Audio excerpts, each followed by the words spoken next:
Dakar Dem Dikk.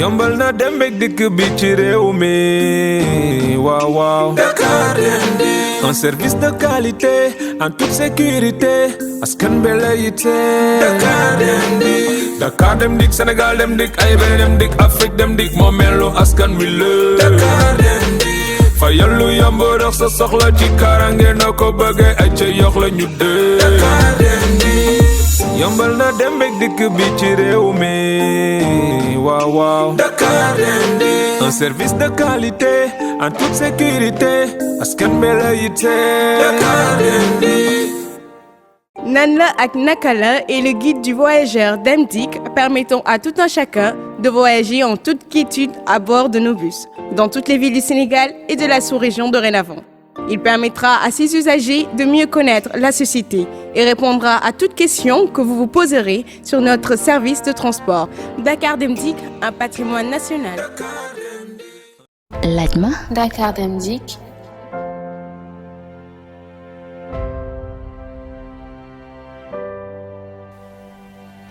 seen ay réservation mën ngeen ko def ci diiru une semaine ci 33 827 0024 Dakar Dem Dikk moomeelu askan wi. laaj ma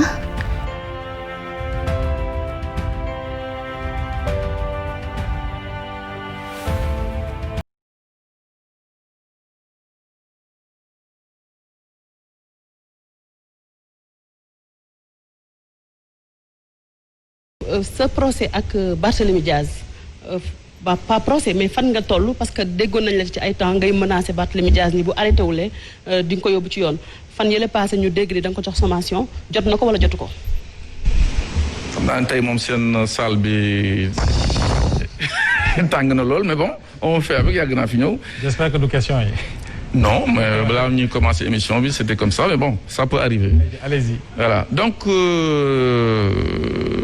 ndax le procès Barthélémy Diaz. nga ni Barthélémy su arrêté wul di nga ko yóbbu ci yoon.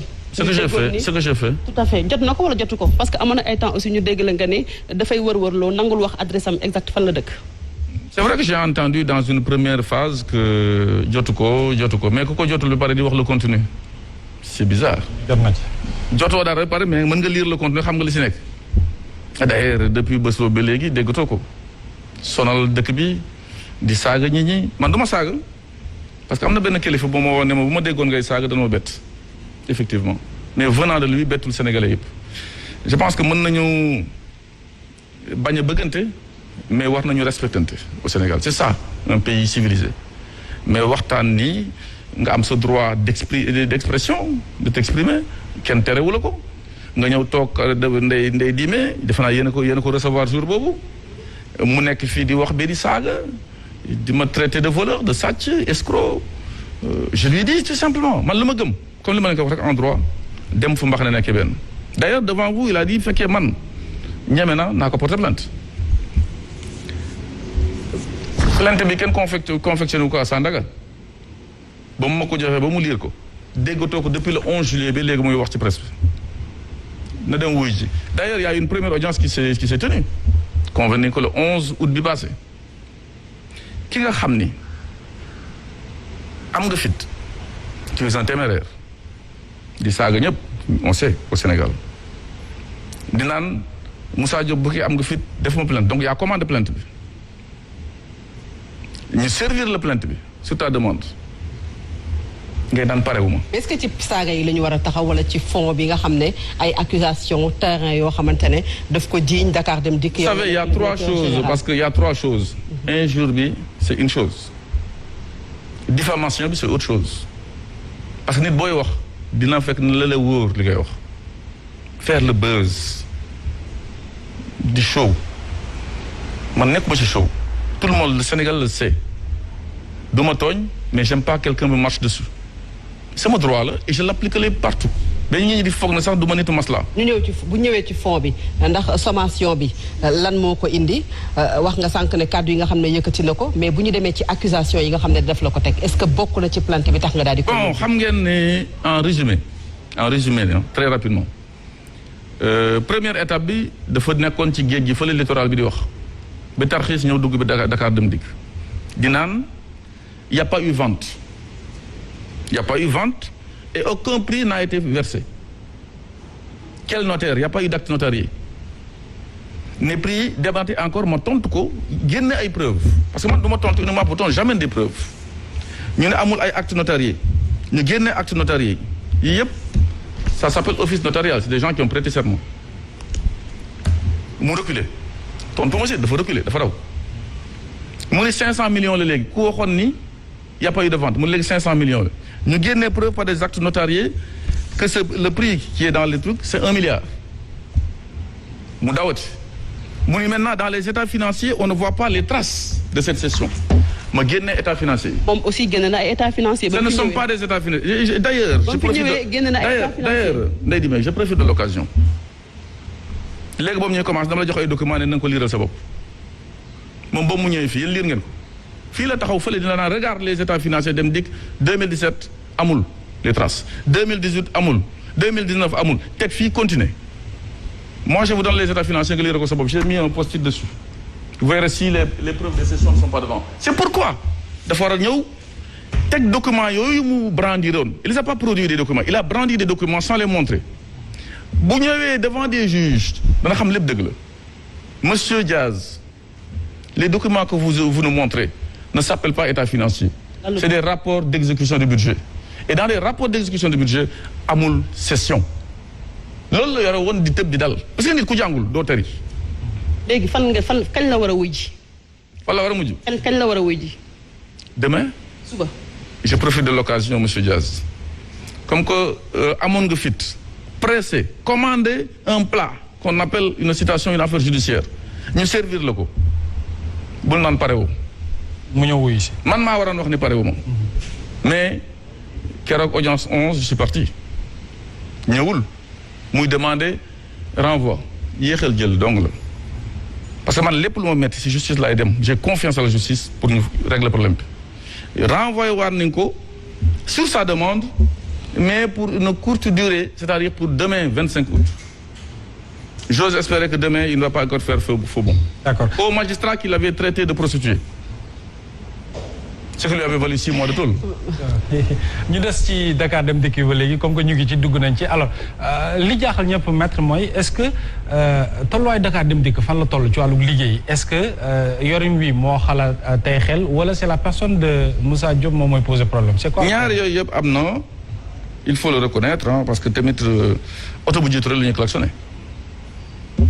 Moi je ne peux jamais dire en tant qu'être humain donc imparfait que li ma def yëpp c'est bon xam leen laa xam te Sénégalais yi teg seen bët ngeen teg seen bët mooy le président de la République def na ma confiance en 2014 man nekk moon ci réew mi maa ngi woon bitim réew depuis 25 ans kaay jàppale moom parce que maa ngi moom dañu àndoon ci benn xeex pour daan Abdoulaye Wade lenn la waxoon gor ci wax ja bâtonnons ensemble gagnons ensemble et gouvernons ensemble gouvernons ensemble am na lu ma dénk man xew ma dara am na lu ma dénk il me revenait moi en tant que Sénégalais patriote ma wone ni maa ngi koy jàppale je pense que l'imperfection mise à part Dem Dikk ba ma ko ñu ma koy dénk en 2014 parce que ndénkaane la fu ñu ko fekk xam nañ ko tey Dem Dikk en 2020 fu mu toll ñi xam nañ ko il y a des choses à parfaire loolu c'est vrai il y a des choses yoo xam ne war nañ ko def encore te defuñu ko ba léegi il faut le dire parce que tout est question de moyens Dem Dikk Dakar dong la yemoon ak banlieue et même ça avec peut-être 120 bus. D'accord. Alors, aujourd'hui tout a été renouvelé tout a été démocratisé parce que yëf yi du Sénégal de Dakar rek ñoo ko moom waa Fongolemi war ko jëre Mbalaxe ñëpp ñu ngi ci mooy le Sénégal Dem Dikk aéroport ba mu ubbee def na de sorte que tey booy voyager yow amoo problème à un tarif je ne donne pas le prix mais vraiment ñëpp xam nañu doo fay péage ñoo koy fay. D'accord. Également Afrique Dem Dikk nekk un projet boo xam ni du chef de l'État boobu mu koy wax au Ghana ma dégg ko lu ñu koy exécuté ñu commencé ko mu commence di marcher très bien avec la Gambie mbas mi ñëw les frontières terrestres fermées du si ñun mais nga jógee foofu aujourd'hui je pense que modernisation bi ñu moo sasoon maa ngi koy def ba léegi su ñu fekkee ne 100 lañ jëm fekkee ñëw naa ba 60 sax macha allah. dégg na yàgg naa la dégg comme li ngay wax ni nga ni Dakar Dem Dikk se porte bien mais fan yii dama la dégg ci benn journal nga wax ni bor bi nga xamante ne ni Dem Dikk yoreel na ko état bi yoreel na ko Dem Dikk ëpp na 20 ans est-ce que loolu amul contradiction je ne veux pas du tout xamoon naa da ngeen dugg foofu parce que c'est comme ça je suis là pour répondre de tout. Oui. Il y a deux choses au niveau de la presse. Moi je comprends très bien la presse. Il y a l'angle de tir pour vendre avec un titre énorme boo ko ubbee lan lañ ci bind deux choses lañ ci bind ci biir. Première chose mi ngi nii cette affaire date de 21 ans et depuis que moi directeur général je suis arrivé en 2014 je suis le premier DG à payer 5 milliards à l'IPRES kenn mësul fay mais kooku avancement la lañ ci bind. Deuxième chose ñu parle de l'IPM une dette bu xam ne dem na ba 900 millions tey 850 yi man fay naa ko c'est de l'avancée loolu moo nekk ci article mais titre bi ku ko lire rek bëgg jënd journal bi. je suis d'accord.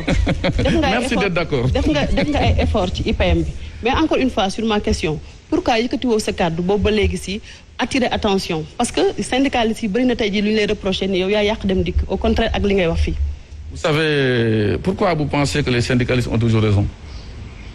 Pourquoi depuis 6 années aujourd'hui? Non, attendez, je reprécise ma pensée. Reprécise la question parce qu'elle doit être précise. ñoom waxuma ne ñoom ñoo am raison mais li ñu wax laa la indi tegal la ci table ji.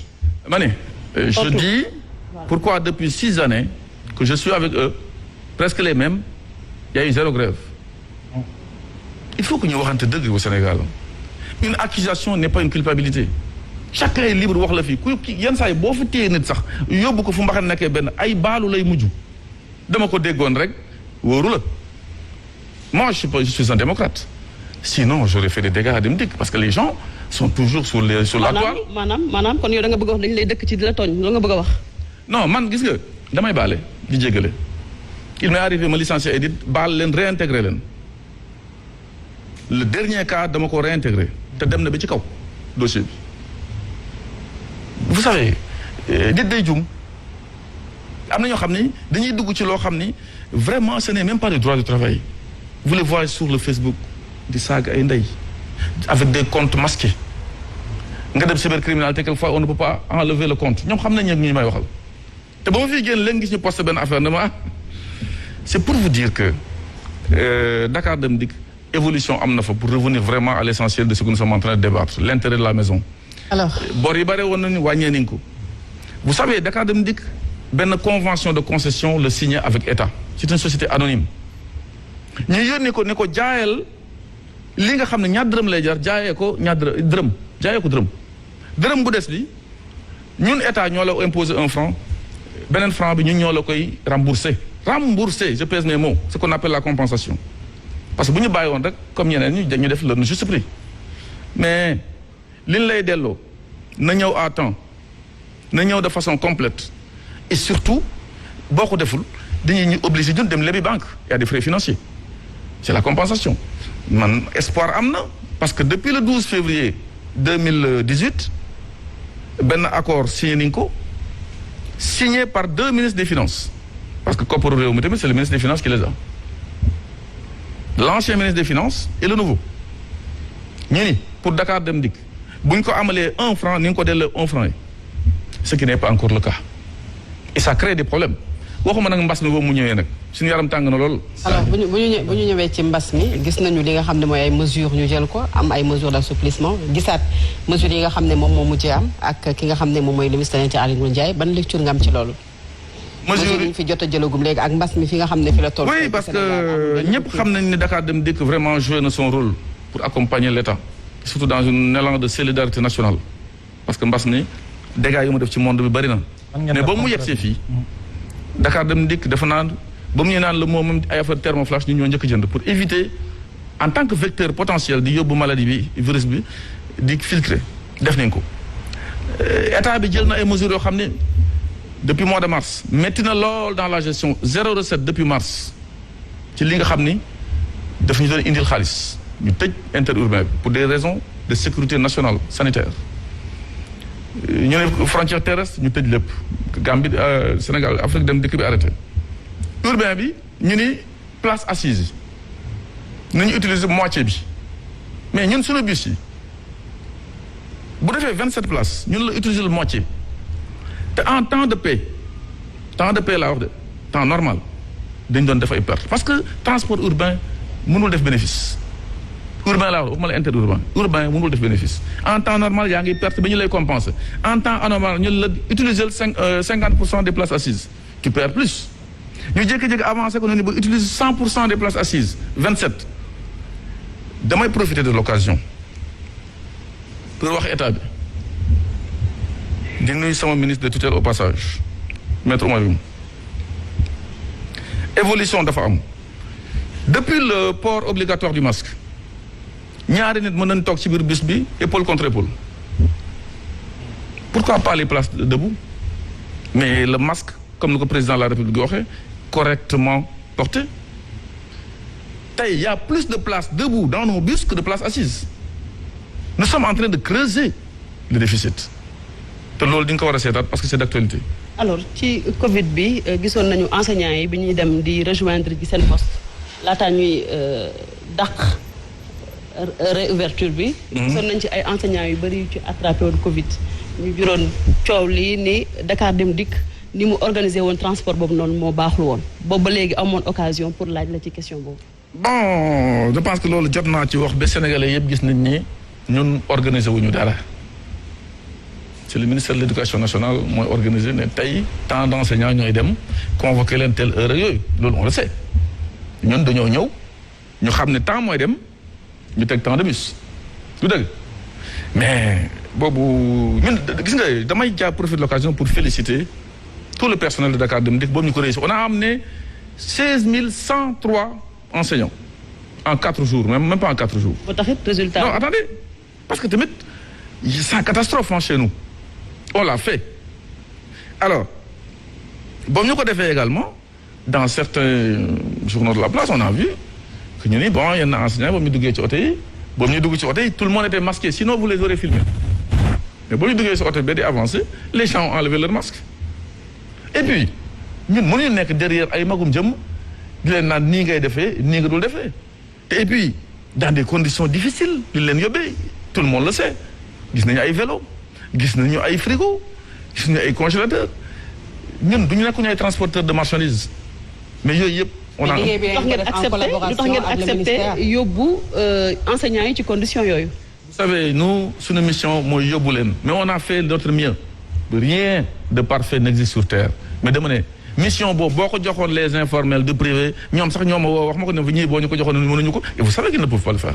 waaw mais loolu xaaruñu ko quand même ci Dakar Dem Dikk parce que bu ñu gisee ne moom le ministère de l'éducation nationale dafa waxoon ne dafa am concertation et que joxe ay garantie que jàngalekat dinañ dem dans de très bonnes conditions xaaruñu woon que ne rien ne peut être parfait dañ doon xaar mbir yi au moins mu jaar yoon mais rassemblement bi dajaloo bi ak dugg ci bis yi xëccoo bi loolu je pense que Dakar Dem Dikk am na ci part de responsabilité. mais pourquoi nga ne rassemblement bi Dakar Dem Dikk n'a rien à voir dedans. C'est pas moi qui ai convoqué les enseignants à cette heure-là ensemble. Je pense qu'il faut que vous le compreniez. D'ailleurs débat ba mu posé wu. buñ ne ministère bi Dakar Dem Dikk wax li nga xamante ne moom mooy entité yëpp dañoo dajaloo jël ay conditions joxe garantie ni ci ministère de l'éducation nationale amee responsabilité noonu la ci Dakar Dem Dikk amee responsabilité. Je vais vous donner un exemple pour que vous compreniez ce que je suis en train de dire mais je pense que Sénégalais yi ñuy déglu comprendre nañu que je n'ai convoqué personne. bu ministère de l'éducation nationale préparé ay liste yónnee ko à minuit nee na demain il y a par exemple 227 personnes qui doivent aller vers Fatick je viens là-bas je trouve 500 et quelques mais ça perturbe il y a des gens qui vont rester ici à bouger xam nga ne l'enseignement moom les enseignants moom voilà mais il y a eu bruit un peu man ba ma ñëwee j'étais sur place parce que voyage boobu yëpp j'étais sur place dama ñëw xool sur place ba ma gisee mbir mi laa ne calmez-vous un peu j'ai appelé mes équipes allez me sortir nombre de temps de bus pour yóbbu ñëpp avant 18h tout le monde est parti. mais buñ ku la bett mën la. coow li amoon na ci surtout ci lancé boobu rek amoon na ñuy wax ne Macky 2012. dafa am defante foofu noonu moo taxoon mu am tuuti sabotage est-ce que loolu am na wala ay wax la woon rek. ndax Macky 2012 dafa amoon sabotage. amoon sabotage ñu daal di koy. venant de qui. bon venant des personnes yoo xamante ni dañ ko doon tudd ci mbirum organisation transport yóbbu jàngalekat yoo nga xamante ne ni amoon nañu ci contracté woon Covid ñu gis ni peut-être Moussa Diop mi nekk DG Dakar Dem Dikk en même temps aussi coordonnateur de Macky 2012. mooy est-ce que sabotage yi c'est venu de gars de Macky 2012 ou de l'extérieur? dañ ko wax. bon bu fekkee loolu am na c'est grave quand même mais man pour saboter samay mbir man il faut se lever tôt. d'accord.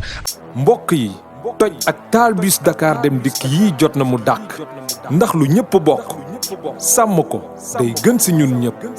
man la Papa Ndiago Baye Mike ab patriote bëgg sa réew noonoo du dox ci yàq toj taal li ñu bokk njeexital gu bon jot na mu dàkk ku waxal yàlla fii bus yee soppi Dem beek Dikk bi ku mer sa mer fii ñoom nga koy sippi ji ñoo ngi taal nag waaye ëllëg sunu yaaya ci sonn nañ waxtaan nag ndax Dem ak Dikk baax na ci koom est-ce que xam nga li ngay yàqala lu réew mi la mbaa xam nga li ngay taal nii pour doomi réew mi la non non non non bul taal non non non non bul toj non non non non bul yàq non non bul yàq non non non non bul taal non non non non bul toj non non non non bul yàq non non bul yàq non non non non bul taal non non non non bul toj non non non non bul yàq li moo melu askan bi la non non non non bul taal non non non non bul toj non non non non bul yàq Dakar Dem Dikk ñëpp a ko moom Dakar Dem Dikk moo melu askan wi